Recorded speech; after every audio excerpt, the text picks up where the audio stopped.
যুক্তরাষ্ট্রের নবনির্বাচিত president Donald Trump Ukraine ও রাশিয়ার মধ্যে চলমান যুদ্ধ বন্ধ করতে তৎপরতা শুরু করেছেন। তিনি বলেছেন, যুদ্ধে অবিলম্বে বিরতি আনতে রাশিয়া ও ইউক্রেনের মধ্যে আলোচনার মাধ্যমে সমঝোতায় পৌঁছানো উচিত। যদিও ট্রাম্পের শপথ গ্রহণ আর কয়েক ঘণ্টা বাকি, তবে তিনি ইউক্রেন যুদ্ধের অবসান ঘটানোর কাজ আগে থেকেই শুরু করেছেন। ট্রাম্প তার প্রেসিডেন্ট নির্বাচনের সময় বলেছেন, তিনি যদি প্রেসিডেন্ট হন তাহলে 24 ঘণ্টার মধ্যে রাশিয়া ইউক্রেন যুদ্ধ বন্ধ করতে পারবেন। এর জন্য তিনি ইউক্রেনের ন্যাটো সদস্য পদ অন্তত 20 বছরের জন্য পিছিয়ে দেওয়ার প্রস্তাব দিয়েছেন। তিনি মনে করেন, যুদ্ধ অব্যাহত রাখলে ইউক্রেন কোনোভাবেই জয়ী হবে না, শুধু পশ্চিমা দেশগুলোর অর্থ ও সম্পদ নষ্ট হবে। গত ডিসেম্বরে ডোনাল্ড ট্রাম্প ইউক্রেন ও রাশিয়ার নেতাদের দ্রুত যুদ্ধবিরতির জন্য সম্মতিতে পৌঁছানোর আহ্বান জানিয়েছেন। ট্রাম্প তার সোশ্যাল মিডিয়ায় লিখেছেন, জেলেনস্কি ও ইউক্রেন একটি চুক্তি করে এই পাগলামি বন্ধ করতে রাজি হবে। এই মন্তব্যের মাধ্যমে ট্রাম্প যুদ্ধ সমাপ্তি ঘটানোর জন্য প্রক্রিয়া শুরু করেছেন। ট্রাম্পের মতে, যুক্তরাষ্ট্রের নিরাপত্তা ব্যবস্থা যথেষ্ট শক্তিশালী। ন্যাটো জোটের ইউরোপীয় সদস্যদের নিজেদের নিরাপত্তা ব্যবস্থা উন্নত করতে হবে। তিনি মনে করেন, এই যুদ্ধের ফলে পশ্চিমা দেশগুলো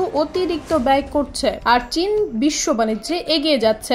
যুদ্ধ বন্ধে ইউক্রেনের সামরিক সহায়তাও যুক্তরাষ্ট্রকে ন্যাটো থেকে বের করার বিষয়টি বিবেচনা করার কথা জানিয়েছেন ট্রাম্প। এই মন্তব্যে ইউক্রেন ন্যাটো জোটের মিত্ররা ও যুক্তরাষ্ট্রের জাতীয় নিরাপত্তা মহল উদ্বিগ্ন হয়ে পড়ে, কারণ ট্রাম্পের এই পদক্ষেপ যুদ্ধের কৌশলে ব্যাপক পরিবর্তন আনতে পারে। রাশিয়ার প্রেসিডেন্ট পুতিন ও পররাষ্ট্রমন্ত্রী সের্গেই লাভরভ বলেছেন, ইউক্রেনের ন্যাটো সদস্যপদ পিছিয়ে দিলে যুদ্ধ বন্ধ হবে না। তারা এই প্রস্তাবকে যথেষ্ট নয় বলে বিবেচনা করেছেন। তাদের মতে, যুদ্ধের প্রকৃত কারণ ও নিরাপত্তা সংশ্লিষ্ট সমস্যাগুলোর গভীরে গিয়ে সমাধান খুঁজতে হবে, মূল সমস্যার সমাধান করতে হবে। ইউক্রেনের প্রেসিডেন্ট ভ্লাদিমির জেলেনস্কি আশা প্রকাশ করেছেন, তিনি রাশিয়াকে শান্তি আলোচনায় বসতে বাধ্য করতে পারবেন। তার মতে, ট্রাম্প ও ইউরোপের সহযোগিতায় ইউক্রেনের নিরাপত্তা নিশ্চিত করা সম্ভব।